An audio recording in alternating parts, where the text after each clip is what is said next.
Shalom, queridos! Hoje, dia 27 de março, e o nosso texto está no livro de Êxodo, capítulo 38. Fez também o altar do holocausto de madeira de cetim, de 5 côvados era o seu comprimento, e de 5 côvados a sua largura, quadrado, e de 3 côvados a sua altura. E fez-lhe as suas pontas aos seus 4 cantos. As suas pontas formavam uma só peça com o altar. Cobriu-o de cobre. Fez também todos os utensílios do altar, os caldeirões, as pás, as bacias, os garfos, os braseiros, todos os seus utensílios fez de cobre. Fez também para o altar um crivo de cobre, de obra de rede, na sua cercadura de baixo, até o meio dele. E fundiu 4 argolas às 4 extremidades do crivo de cobre para os lugares dos varais. E fez os varais de madeira de cetim e os cobriu de cobre. Meteu os varais pelas argolas aos lados do altar para levá-lo com eles, e fê-lo oco e de tábuas. Fez também a pia de cobre com a sua base de cobre dos espelhos das mulheres que se ajuntavam, ajuntando-se à porta da tenda da congregação. Fez também o pátio da banda do meio-dia ao sul. As cortinas do pátio eram de linho fino torcido, de 100 côvados. As suas 20 colunas e as suas 20 bases eram de cobre. Os colchetes destas colunas e as suas molduras eram de prata, e da banda do norte, cortinas de 100 côvados. As suas 20 colunas e as suas 20 bases eram de cobre. Os colchetes das colunas e as suas molduras eram de prata. E da banda do ocidente, cortinas de 50 côvados, e as suas colunas 10 e as suas bases 10. Os colchetes das colunas e as suas molduras eram de prata. Da banda oriental ao oriente, cortinas de 50 côvados. As cortinas desta banda para a porta eram de 15 côvados, as suas colunas 3 e as suas bases 3. Da outra banda da porta do pátio, de ambos os lados, eram cortinas de 15 côvados, as suas colunas 3 e as suas bases 3. Todas as cortinas do pátio ao redor eram de linho fino torcido. As bases das colunas eram de cobre, os colchetes das colunas e as suas molduras eram de prata, a coberta das suas cabeças de prata. Todas as colunas do pátio eram cingidas de prata. A coberta da porta do pátio era de obra de bordador, de pano azul, de púrpura, de carmesim, de linho fino torcido, e o comprimento era de 20 côvados, e a altura na largura de 5 côvados, de fronte das cortinas do pátio. E as suas 4 colunas e as suas 4 bases eram de cobre, os seus colchetes de prata, e a coberta das suas cabeças e as suas molduras de prata, e todas as estacas do tabernáculo e do pátio ao redor eram de cobre. Esta é a numeração das coisas contadas do tabernáculo do testemunho, que por ordem de Moisés foram contadas para o ministério dos levitas por mão de Itamar, filho de Arão, o sacerdote. Fez, pois, Beslael, filho de Uri, filho de Ur, da tribo de Judá, tudo quanto o Senhor tinha ordenado a Moisés. E com ele a Oliabe, filho de Aizamaque, da tribo de Dan, um mestre de obra, engenhoso artífice, bordador em pano azul, em púrpura, carmesim e linho fino. Todo o ouro gasto na obra, em toda a obra do santuário, a saber, ouro da oferta, foram 29 talentos e 730 siclos, conforme o ciclo do santuário. A prata dos arrolados da congregação foram 100 talentos e 1.775 ciclos, conforme o ciclo do santuário. Um beca para cada cabeça, isto é, meio ciclo, conforme o ciclo do santuário, de qualquer que passava dos arrolados, da idade de 20 anos para cima, que foram 603.550. Houve 100 talentos de prata para fundir as bases do santuário e as bases do véu. Para 100 bases eram 100 talentos, um talento para cada base. Mas dos 1.775 ciclos fez os colchetes das colunas, e cobriu as suas cabeças e cingiu de molduras. E o cobre da oferta foi 70 talentos e 2.400 siclos. Dele fez as bases da porta da tenda da congregação, o altar de cobre, o crivo de cobre para ele, e todos os utensílios do altar, e as bases do pátio ao redor, e as bases da porta do pátio, e todas as estacas do tabernáculo, e todas as estacas do pátio ao redor. Novo Testamento, Evangelho de João, capítulo 17. Jesus falou essas coisas e, levantando os olhos ao céu, disse: Pai, é chegada a hora. Glorifica teu Filho, para que também o teu Filho te glorifique a ti. Assim como lhe deste poder sobre toda a carne, para que dê vida eterna a todos quantos lhe deste. E a vida eterna é esta, que conheçam a ti só, por único Deus verdadeiro, e a Jesus Cristo, a quem enviaste. Eu glorifiquei-te na terra, tendo consumado a obra que me deste a fazer. E agora glorifica-me tu, ó Pai, junto de ti mesmo, com aquela glória que tinha contigo antes que o mundo existisse. Manifestei o teu nome aos homens que do mundo me deste, eram teus, e tu nos deste, e guardaram a tua palavra. Agora já têm conhecido que tudo quanto me deste provém de ti, porque lhes dei as palavras que me deste, e eles a receberam, e têm verdadeiramente conhecido que saí de ti, e creram que me enviaste. Eu rogo por eles, não rogo pelo mundo, mas para aqueles que me deste, porque são teus. E todas as minhas coisas são tuas, e as tuas coisas são minhas, e nisso sou glorificado. Eu já não estou mais no mundo, mas eles estão no mundo. Eu vou para ti. Pai Santo, guarda em teu nome aqueles que me deste, para que sejam um, assim como nós. Estando eu com eles no mundo, guardava-os em teu nome. Tenho guardado aqueles que tu me deste, e nenhum deles se perdeu, senão o filho da perdição, para que a Escritura se cumprisse. Mas agora vou para ti e digo isto no mundo, para que tenham a minha alegria completa em si mesmo. Dê-lhes a tua palavra, e o mundo os odiou, porque não são do mundo, assim como eu não sou do mundo. Não peço que os tire do mundo, mas que os livres do mal. Não são do mundo, como eu não sou do mundo.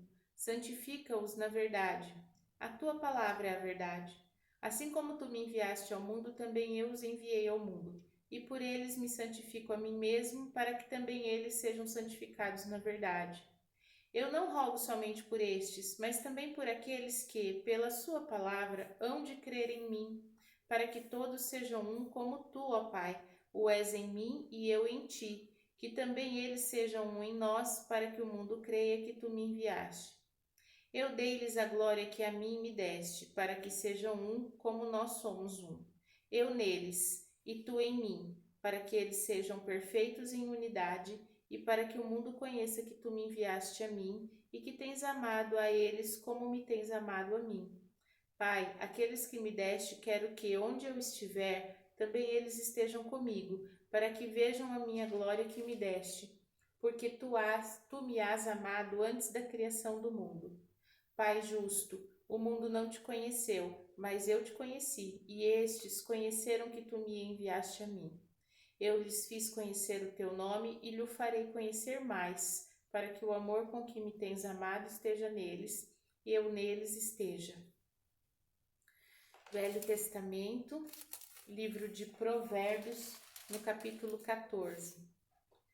Toda mulher sábia edifica sua casa, mas a tola derriba-a com as suas mãos. O que anda na sinceridade teme ao Senhor, mas o que se desvia de seus caminhos despreza-o.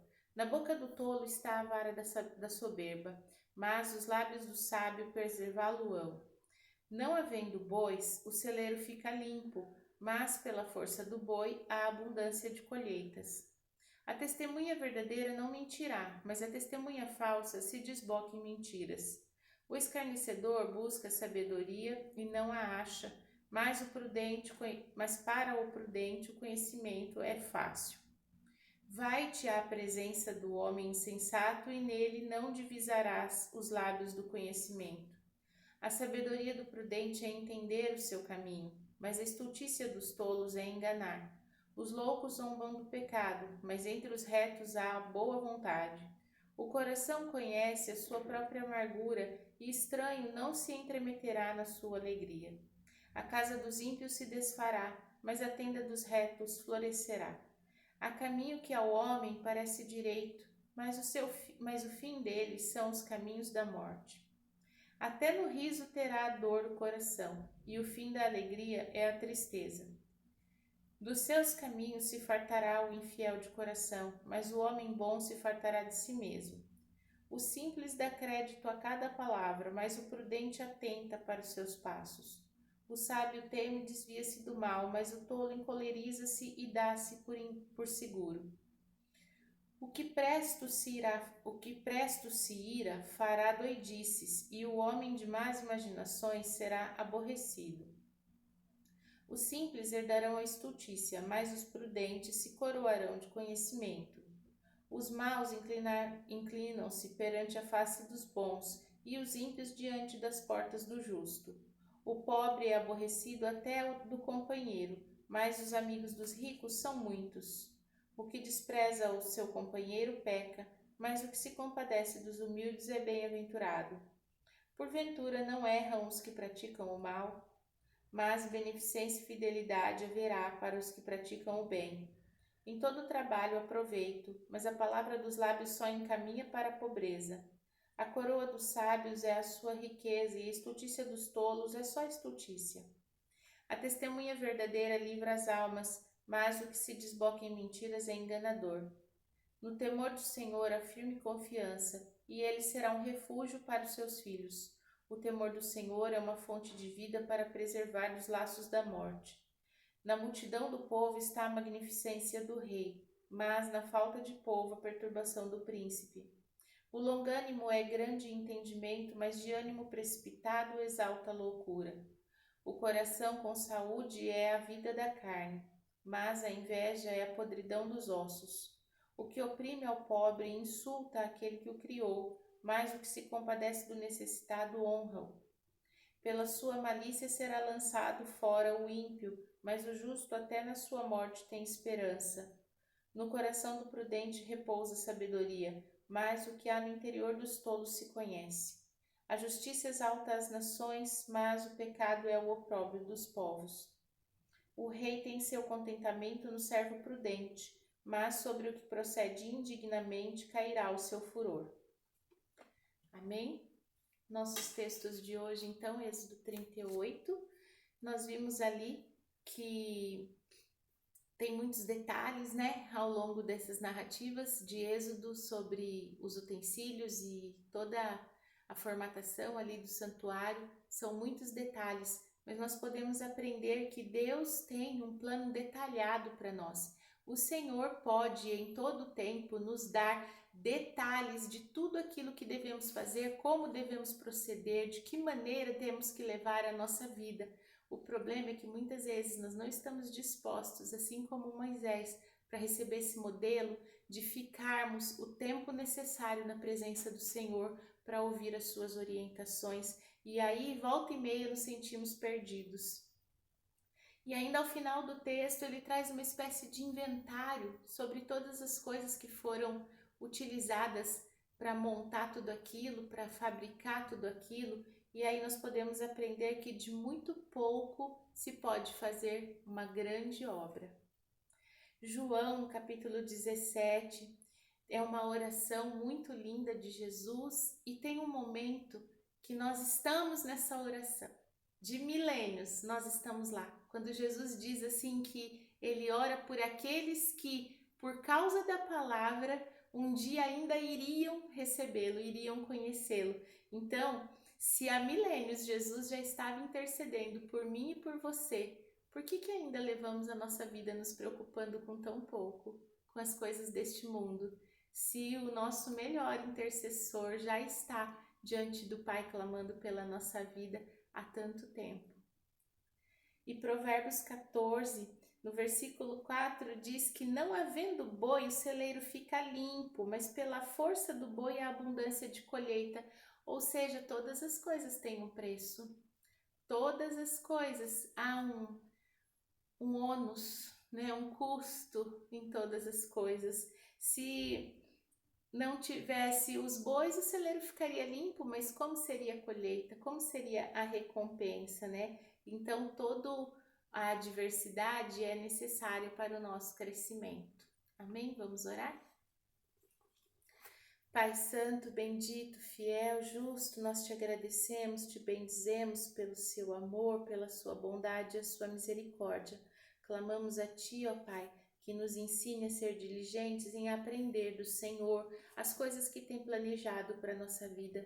Ajuda-nos, Pai, a receber de Ti o modelo de como quer que vivamos e que nós tenhamos, Pai, a disciplina de comparecer diante do Senhor e esperar, ouvir a Tua voz e falar contigo, receber e obedecer da tua parte todas as coisas. Também clamamos a ti, ó Deus, para que tenhamos a sabedoria de poder absorver que toda adversidade nos leva ao crescimento, a melhorias, ao aperfeiçoamento. E te agradecemos por Jesus, o amado, que já em toda a sua vida intercedeu por nós e desde então está ao teu lado, clamando por nós. E não temos como pagar tamanha dívida de amor. Te louvamos e bendizemos em nome de Jesus. Amém. Shalom.